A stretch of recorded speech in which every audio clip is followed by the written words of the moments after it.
there, welcome back to my channel. I hope you're all doing really well. Today I'm going to be showing you how I wave my hair using the straighteners. So I just use these GHD gold straighteners.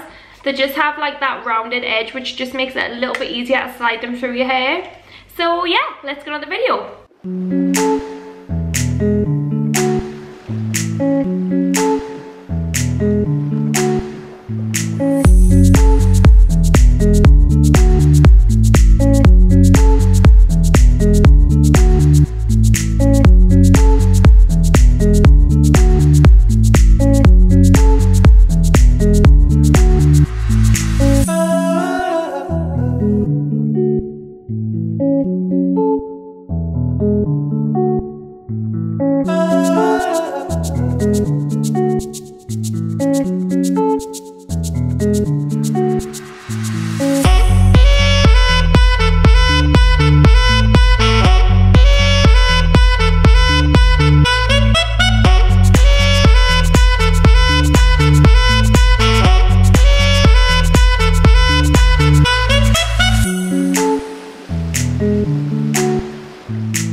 So this is my finished wavy hair. One thing I would say when using the straighteners is when you start it off at the top, start the wave out, and then as you get down to the bottom, curl it back in, if that makes sense. I'll use a little bit here.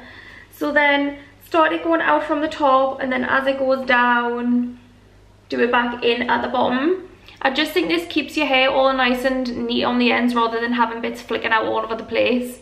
Also, if you have longer hair, instead of doing the waves quite small, you can stretch them out and make them bigger so it's more beach wavy. I like mine quite like crimped waved. I think just with us having short hair, it just looks a little better. Yeah. So I hope you enjoyed this video. If you did, please give it a thumbs up and subscribe to my channel if you would like to see more videos from me. Thanks for watching.